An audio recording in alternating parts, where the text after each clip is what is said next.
Locked On Podcast Network presents Locked On Sports Today. The Florida Panthers poured it on in Game 3 of the Stanley Cup Finals. Also, how will the Oilers respond after being put on the back foot? And Tyrese Halliburton and the Pacers can bounce back. I'm Peter Bukowski, starting your day with the can't-miss stories and biggest debates in sports. You're Locked On Sports Today. Searching all major sports. Found.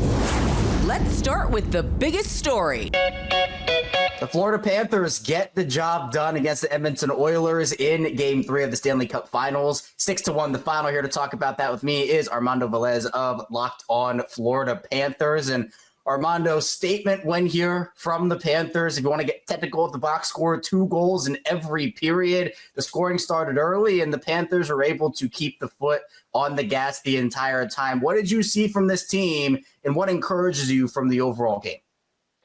Yeah, for the Panthers, really, I mean, when you think about 14 minutes worth of penalties in the first period, I mean, really, for the Panthers, it started with their penalty kill, setting the tone, and just having Connor McDavid just be around in circles, and then just getting the sticks in lane and blocking shots. And then it's funny because the Panthers at home, their power play was converting at a 3.6 rate right before this one. They have more road wins than they do total home games in this entire Stanley Cup playoffs, and they were able to get 3 on the night for the Panthers. But it really started with their the defensive end. Yeah, they got a goal in the first minute of the game, but really how they were able to really separate things was really because of that. And we know that the Panthers, they have been in this moment multiple times over the last handful of years. They've obviously done them as well. They know what it takes to hoist that trophy. Did you see some of that championship medal here in these past couple of games? Yeah, when you think about it, I mean, it's a scoring by committee approach. Prior to the third period, when you look at the top 9 for the Panthers, 51 points, 50 and 49 spread all throughout the lineup. So it was just the Panthers continuously able to come in waves at their opposition. So, I mean, for the Panthers, and to think that the Panthers gave up 8 goals in the first 2 games, but Sergei Bobrovsky was continuing to play steady. And also the fact that in today's game, the fact that he was able to see multiple pucks through screens, the Panthers were just able to continue playing the style of game, which is a frustrating one. And I mean, we hadn't seen the Edmonton Oilers break really throughout the first 2 games, and it really happened. Yeah, the score has a lot to do with it, but this is the type of forechecking game that the Florida Panthers play that really gets under the skin of players. I mean, I talked about it on my show that Evander Kane's kind of like a ticking time bomb, and the fact that they were able to get 2 penalties on him in the first period was really helpful for the Cats. Now, speaking of the Oilers, they're going to be hungry for a win here in Game 4, Armando. For you, what is the message to the team to continue their momentum and take a pretty commanding 3-1 lead? Yeah, for the Panthers, it just can. I mean, it's a lot of it benefits a lot with the last change, and they're able to just. And it's funny because, like I mentioned earlier, it hasn't been the best home performance for them throughout these playoffs. But hey. 5-3 now for them, and getting comfortable in this series now. The Panthers were in this position last year in Game 4 where they lost 8-1 and then had 2 days off. It's kind of strange having 2 days off while the team is at home right before the travel day back to Edmonton between Thursday and Saturday. But for the Panthers, it just continues to just get the pucks in deep, go to battle, and that's really the Florida Panthers way, and them trying to continue to get the puck possession. And to think that the superstars of the Oilers combined Leon Draisaitl and Connor McDavid, 2 shots on goal, and none of them came from Leon Draisaitl. So that the Panthers have just continued to have an eye for the superstars of the Edmonton Oilers, and to think that Carter Verhaeghe continues to come clutch. Sam Reinhart with that beautiful play on the back of his on that backdoor pass to Aaron Ekblad which no Oilers were on the weak side. The Panthers were able to just expose the weaknesses of their opposition. It's been something that's been going on over the last 3 years. Now, you've mentioned a lot of names, a lot of Panthers players that have stepped up. Who are some guys that you think could maybe be some X factors, not only for Game 4, Armando, but for the rest of the series as the Panthers look to close this one out? Yeah, I mean, it's funny to expect this guy to always put up points, but I mean, Matthew Tkachuk is definitely one who hasn't really lit the world on fire. I mean, from the Four Nations, he had that lower body injury that ended his regular season. He was able to come back for the round one of the playoffs, and I mean, only three power play goals, and all of them came from round one. And imagine if he's able to hit that extra gear, the Panthers would just feel like Thanos. They'll feel inevitable for them. So, I mean, he's one, but thankfully the Panthers have been able to get multiple guys to step up. I mean, Brad Marchand has just been an incredible acquisition for the Panthers. He's the oldest player to get a goal in each of the first three games of the Stanley Cup Final. So just he's aging like fine wine, and the fact that when one line isn't going, another one can. You can stay up to date all year on the Florida Panthers by subscribing to Locked On Sports Today and Locked On Panthers on YouTube or on your favorite podcast app. You're Locked On Sports Today. Coming up, the Oilers find themselves in a tough spot heading into Game 4. Before we get to that, the Packers are making a business decision. There's nothing like the atmosphere of an NBA playoff game. Every bucket, every defensive stop, every moment feels huge. It's electric in the arena. With Game Time, you can be a part of it without the stress of last-minute ticket hunting. Game Time makes it fast and easy to get playoff tickets, even when demand is sky high. Prices on the app actually go down as tip-off gets closer, and their last-minute deals can save you up to 60%. Take the guesswork out of buying tickets with Game Time. Download the Game Time app, create an account, use code LOCKEDON for $20 off your first purchase. Terms apply. Again, create an account, redeem code LOCKEDON for $20 off. Download Game Time today. Last-minute tickets, lowest price guaranteed. Alexander's time in Green Bay has come to a close, ending not with a Lambeau leap, but a contract impasse and a lingering what if. From all-pro heights to IR limbo, the once highest-paid corner leaves behind a highlight reel and a headache. As the Packers turn the page, Alexander becomes the league's latest case of best ability is availability. Over in baseball, the Phillies finally stopped the bleeding with a win over the Cubs. Just a very difficult loss on Monday night for the Cubs in Philadelphia, very similar to their last three losses. Almost the same loss, just a different version of it. I'm Sam Olber from the Locked On Cubs podcast.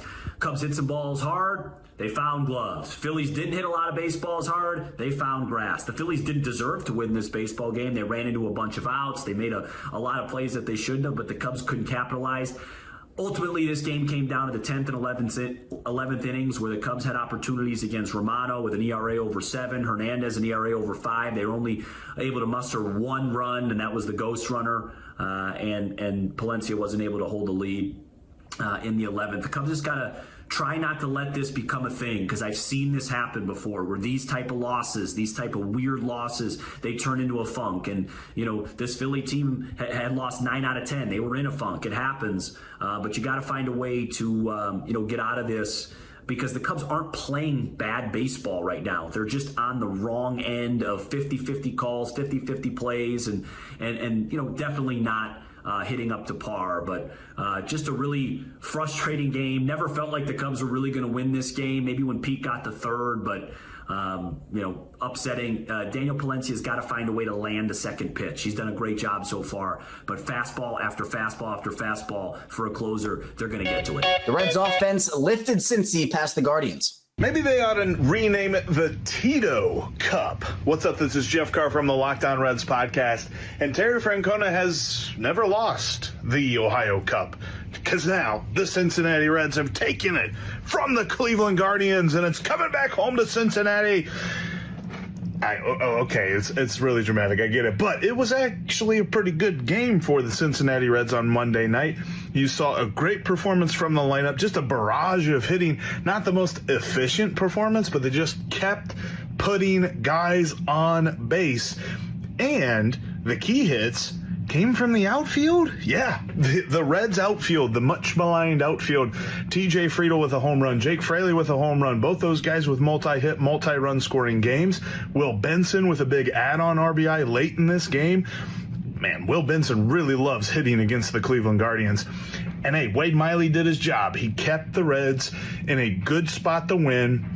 It's really all you can ask for whenever the guy's filling in for his first start since Tommy John. Now let's see if the Reds can get their 5th win in a row tomorrow night with a series victory in Cleveland. And the Braves got back in the win column with an emphatic victory over Milwaukee. Walking out of AmFam Field after yet another rough night offensively. I mean, you could argue it's the pitching that they're facing as well. Hi, everybody. Chuck Freeman, Instant Reaction, Lockdown Brewers. And tonight it was Chris Sale. San Diego brought some good pitching over the weekend. But I mean, Chris Sale was just on his game tonight. Pitching into the 8th inning, going a little old school on us. And man, that guy has really found something with the Braves. Not much to speak of tonight with this offense. Bullpen came in, had a little bit of rough go in it, but got to score 1 run tonight. This is just brutal offensively. We'll talk more about it later on tonight on the next edition of Locked On Brewers. We'll see you then. The Edmonton Oilers had a rough go of it against the Florida Panthers in Game 3 of the NHL Finals, losing 6-1. Here to talk about that with me is Nick Zararis, the host of Locked On Oilers. And Nick, after having an opportunity to go up 2-0, the Oilers now find themselves down 2-1 to Florida. Let's start with this game. The scoring started early for the Panthers, and it really didn't stop for the entire game. How did this game slip away so quickly, and what caused this Oilers loss? The game slips away on the special teams. That so many penalties. The Oilers got called for 11. The Panthers got called for 8. The Panthers scored on their power plays. The Oilers only scored on 1 of their 8. The Panthers scored on 3 of their 11. That's really the game, because after you get to a certain point, I mean, they entered the third period only down 2. You had a chance to get right back in this. You only needed 1 to make this game interesting. As we saw in game number 1, the Oilers were able to mount a comeback from 3-1. So they hung around long enough to give you a bit of hope that 1 goal, you get back in the game. But the longer that third period went along, it started to turn into shenanigans. It was guys getting fed up with Florida holding a little extra long than they needed to, sticks being a little too close to where they shouldn't be, and the Oilers kind of snapped. It's not really what you would like to see from your team in a Stanley Cup final, but I understand how the mind works. You're getting your butt kicked, the game starts to get away from you, and then it becomes a game where, okay, if he's getting thrown out of the game, I want to get thrown out of the game too. And that's a pretty common thing we see in hockey, where if 4 or 5 guys all get sent to the locker room early, it starts to become a contest. You don't want to be one of the guys who doesn't get thrown out of the game early. And going down 2-1, the Oilers are going to have to show some resolve here to get back into the series. Obviously, Florida, no stranger to being in the Stanley Cup final and being around this moment. So for you, Nick, how do you feel like Edmonton has to respond in Game 4? They got to slow the game down. This is the first time the entire playoffs, I would say, the Oilers have looked slow. Actively slow, and some of that is just the flow of the game. All of the power plays really makes it funky because guys are playing a little bit more than they're used to, because your special teams units, whether it's your power play or penalty killer out there, a lot of guys, your Adam Henriques of the world who kill penalties, they're not getting a lot of 5-on-5 time in this game, because you got to accommodate the fact they've played so much defense and you've really got to run a funky bench. And then the other thing, it wouldn't hurt if they could score first in one of these games. That's been hard for them in these playoffs to score the first goal. They haven't done it a whole lot. Draisaitl was able to do it in Game 1, but playing from behind, even as good as the Oilers are, it's just a disadvantageous place to be in, especially when Florida's so good defensively. I mean, this is the first time all playoffs the Oilers really couldn't get anything going on offense to speak of at 5-on-5. The Florida Panthers did a tremendous job of slowing the game down, controlling that center lane, middle of the ice, and really rendering the Oilers feckless on offense. A lot of point shots, a lot of shots from sharp angles, not really a high probability of going in. And as that spirals, you start to get more desperate, you start flinging pucks from every direction. The quality of each of those shots becomes less and less because you're more desperate. And you've already mentioned a couple of names, but for you, Nick, who do you think needs to step up for this Oilers team for the rest of the series? Because obviously there are guys on this team that are extremely talented. They've used that talent to get to this point, but everybody there wants to get the job done. So who do you need to step up to help that goal get accomplished? So I think Connor and Leon are beyond the point here. I think no matter what, those guys are going to give you whatever they need. They need one of their defensemen to really have a noticeably better game than they did tonight. And the defense wasn't awful at 5-on-5. So many of these goals, 3 of the 6 Florida goals coming on the power play, makes it a bit hard to evaluate the defense. But they need one of their defensemen to have a really nice bounce back game for. Nurse and Klingberg had a really rough go of it tonight. They got put together. The pairs got entirely juggled after game 2 tonight, and it created 3 new pairs, none of which were amazing, but I would hope, and I think if the Oilers are going to win this series, it's largely going to be Evan Bouchard turning things around and getting back to what we'd seen from him earlier in these playoffs. He is their best defenseman, but tonight the game was a little bit too fast for him, got burned a couple times in transition, and they really need him, especially offensively, because tonight they couldn't get anything going. And we're talking about the Oilers here. This is a team that's supposed to be scoring 4 or 5 goals a game. Yeah, the offense is electric, and I know for the Oilers, Nick, they need opportunities to be able to score, and they have to limit opportunities for the other team to score as well. So what is your message overall to this team in Game 4, if you're leaders on this team, if you're the coaching staff, to not let these guys have their heads get too down? What's the old expression? Burn the tape, break out the old football, physically put the game on a DVD, burn it. You've got 3 days off, go burn it on the beach, stand around. It's over with. Yeah, everyone's mad. It's okay to be mad. You should be mad. You just lost 6-1 and you're down in the series. You can't let that guide you, though. You start playing like this over and over again, you start to lose it a little bit. And it's really important you get this back on the tracks, because 2-1 is not insurmountable. This is perfectly doable. But if they play like they did in the third period tonight, they do not have a chance of winning this series. Stay up to date all year on the Edmonton Oilers by subscribing to Locked On Sports Today and Locked On Oilers on your favorite podcast app and on YouTube. Coming up, the Pacers might still have a little magic left.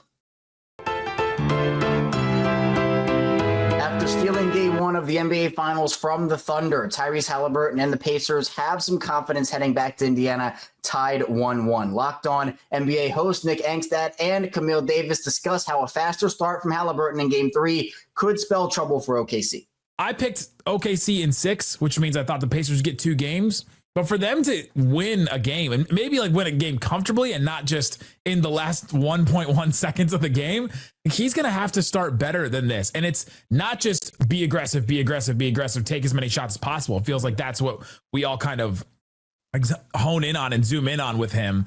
But he's got to affect the game more than 3 assists, 3 turnovers, 3 assists, 2 turnovers, taking 4 shots, 5 shots. There's got to be a little bit more there. He's got to add more to it, but I don't think he will have one of those poor starts again. I think Game 3 and on, I think he'll be better in the first half. I would agree with you on that, because I don't think that he's going to be accused of being passive anymore. That was one of my things as well. Like, what won't happen? Him and Siakam, we can talk about Siakam a bit later, but for Halliburton, like, this has been one of the critiques of his game so far, is that he can kind of disappear from games, but he'll show up in loud ways down the stretch. And for the Pacers to win this championship, to your point, they're going to need for Halliburton to come out stronger. Like in Game 2, the fact that he finished that game with 13 shot attempts, but he had almost half of them in the fourth quarter. Like, that's not a sustainable formula for their success. They need him to be able to pick his spots. They would disagree. It's worked for them this every round so far. It's been so weird to watch this team. He had was it Game 5 against the Knicks? He didn't score super well. It was Game 3 against the Bucks where he didn't score well. He had a couple of games against the Cavs where it didn't happen, but he had other guys that were able to step up in the meantime. But against a team like the Thunder, where their defense really pressures you like this, like, they need Halliburton to continue to set the tone, because even in Game 2, like, he had 3 of his 6 assists in like the first couple minutes of the game.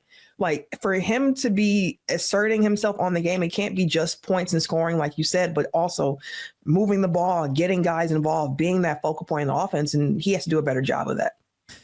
And it's almost like he's got to assert his will at a certain point. And that's it, because it comes down to that conversation. Like, is he a superstar? Is he a superstar? To me, is like a player that can do stuff no matter what the defense you're going to throw at him can do, right? I mean, we saw Luka in the NBA Finals last year, where you throw any defense at him and he can solve it no matter what. You've seen LeBron James throw any defense at him, he can do something else to solve it.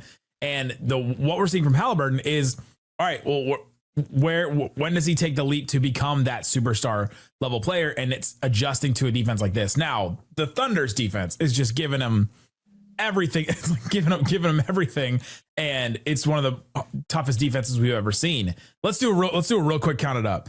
Is Tyrese Halliburton's slow starts and his lack of like production, quote unquote, more about the Thunder's defense or about his approach to the game? Count it up. I would say it's about his approach to the game. Because again, it's not like this is the first time we've seen him play this way, but I do think that the Thunder pose certain challenges that he hasn't seen, and he's having a little bit longer of a time period trying to figure it out, because the Thunder are also cutting off the drives. And that's a big part of how Halliburton helps to break things down, because once defenses scramble, he just makes the right read. And the Thunder are so assignment short, and you can barely get past them and beat them off the dribble to get to the paint anyways. It's a bit more difficult here. TJ Oshie has called it a career, officially retiring 7 years to the day after cannonballing into a DC fountain during the Capitals Stanley Cup celebration. The man they called TJ Oshie gave fans unforgettable shootouts, power play punch, and a masterclass in playing through pain. True to form, he ended it not in the press room, but in front of the people, surrounded by cheers, just like he played. If you're catching this episode after hearing your favorite Locked On show, make sure to subscribe to Locked On Sports Today on YouTube or wherever you get your podcasts so you never miss an episode. Also, if you're a new subscriber to Locked On Sports Today, we are here for you with the biggest stories in sports every day. Coming up, how will the Panthers respond in Florida to the Oilers? So at least until tomorrow, stay Locked On Sports Today. Locked On Podcast Network presents Locked On Sports Today. For more episodes of Locked On Sports Today, go to our video on demand. Click on Sports at the top of your screen. There, you'll find past episodes of Locked On Sports Today, plus other Locked On shows on demand.